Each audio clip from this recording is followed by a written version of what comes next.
Hello once again, Canonites, and welcome to another episode breakdown for the Halo TV series. This week we'll be breaking down all the lore, references, and Easter eggs found in the series' 5th episode, Reckoning. We finally get some story momentum this week alongside some Covenant ass-whooping action, though before we dive in, let's get the usual disclaimer out of the way.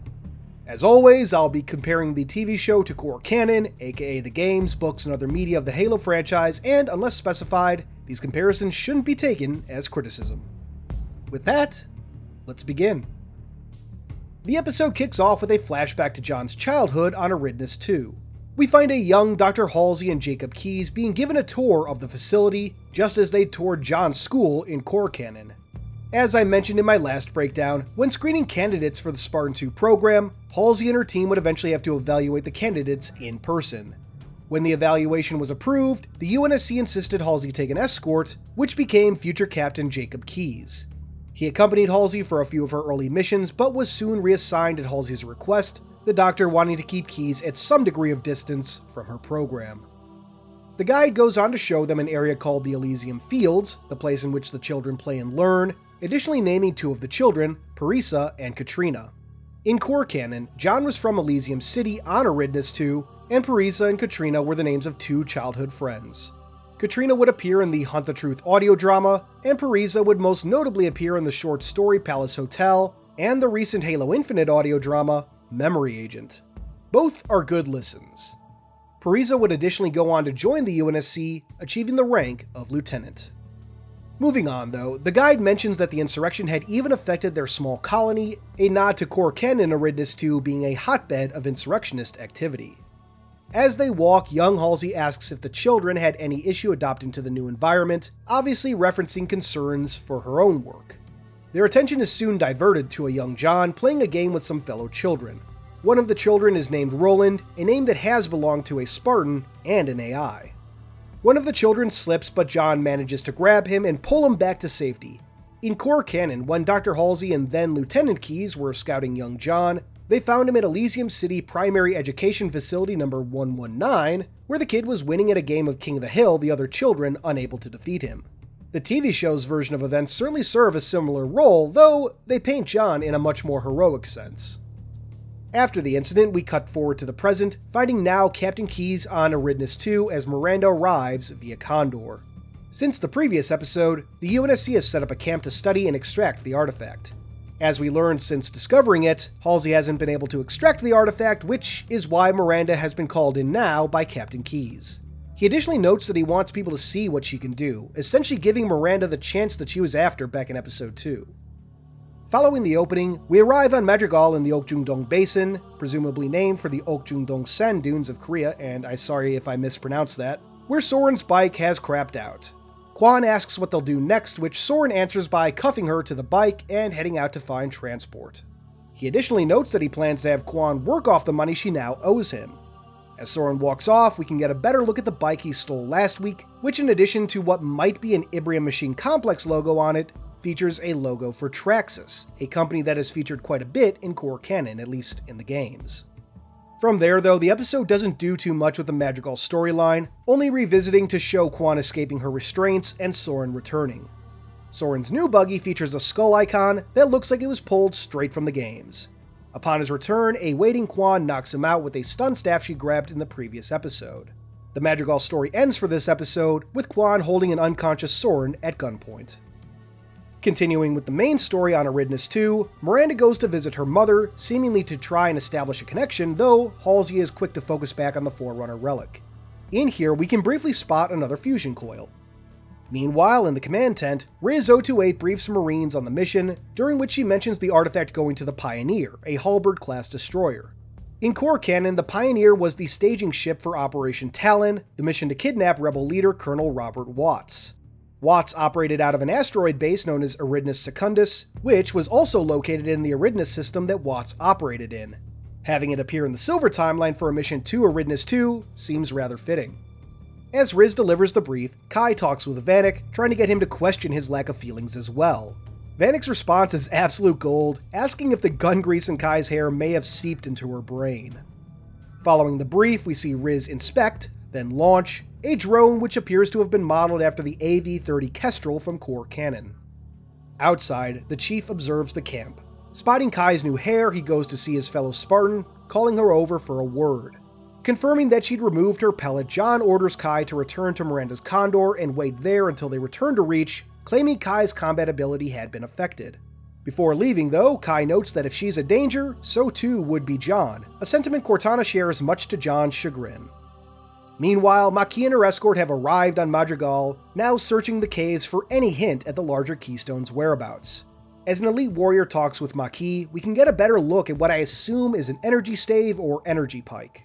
Most fans will recognize the more ceremonial version of the energy stave seen in Halo 2, though the version seen here looks to be based on the version seen in Halo Wars, a more combat-ready version of the weapon. Back on Reach, John has turned to Captain Keyes for answers, though the captain is just as dodgy as Halsey can be, playing dumb and promising to investigate the memories once they're back on Reach.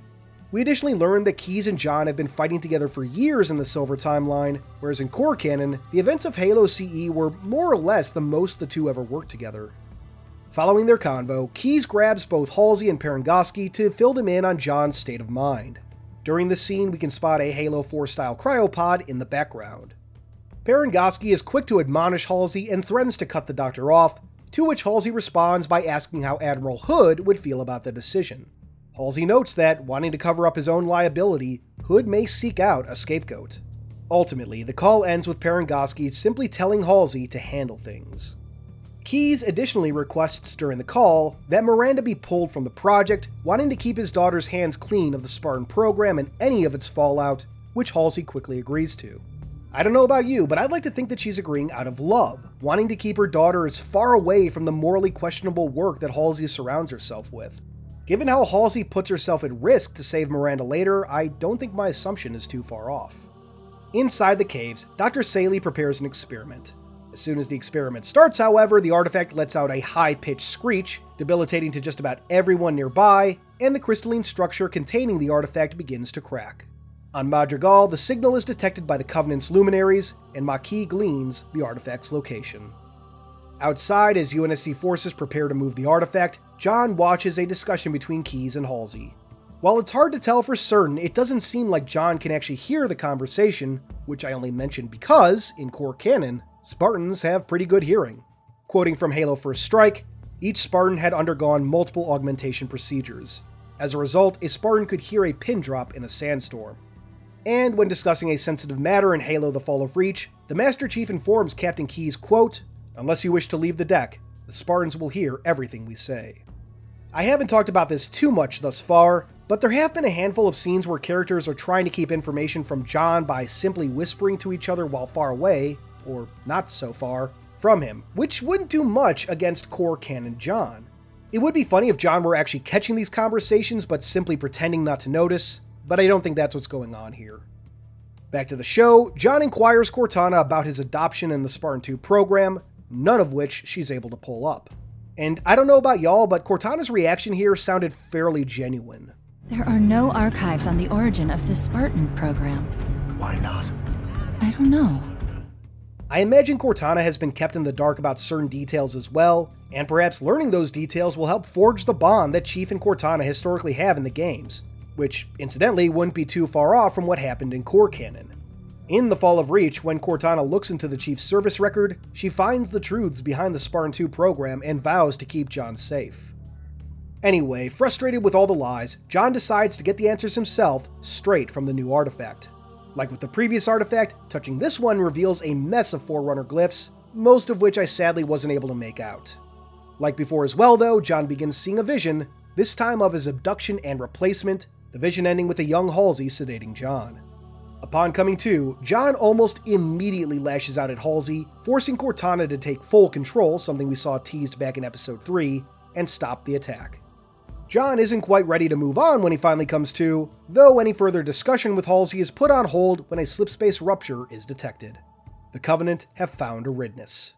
As John looks up, we can see the Pioneer being shot down by Type 26 Banshees, while others swoop in, hitting the UNSC encampment fast and low. With their air support down, and the crane that was going to be used to lift the artifact from its cave now destroyed, the Spartans are now the only hope to safely move the artifact. Heading out of the caves, the Chief is handed an assault rifle by a Marine and orders all non-combatants into the cave for safety. Among those is Dr. Aaron Saley, who seems to have an unhealthy obsession with this new artifact. Not that Saley and unhealthy obsessions are anything new. While Riz and Vanek load the artifact, Keyes gives John a lay of the land so he can reach Miranda's Condor. During the scene, Keyes is seen holding a new type of rifle, which seems to borrow inspiration from the BR-85 of Halo 4 and 5. Kai, at the same time, provides cover fire. I absolutely love, too, how the Warthog holding the artifact is merely following the Spartans, who are taking point at full sprint. This is the kind of action I've been waiting for. A CCS-class battlecruiser emerges, deploying troops via drop pod. The pods seem to take inspiration from the main drop pod design for Halo Reach. From them emerge 3 Covenant Lances, essentially the equivalent of a fire team, comprised of Jackals and Grunts, both sporting their Halo Reach designs, at least for the most part. During the action, Cortana makes regular callouts, the Chief responding, "I know how the game is played, Cortana." As the fighting continues, the Warthog's gunner is hit by a Needler Super Combine, something I wasn't sure if we'd even see, the driver killed soon after as well. The Chief quickly takes back control of the Warthog, complete with a little quip, while Riz and Vanek jump on to provide covering fire. Unfortunately, Miranda's Condor is soon hit, and to make things worse, a Phantom drops in behind Kai, opening its weapon up on the Marines. The Phantom hero borrows heavily from Halo 2's Kez-Katu pattern Phantom dropship.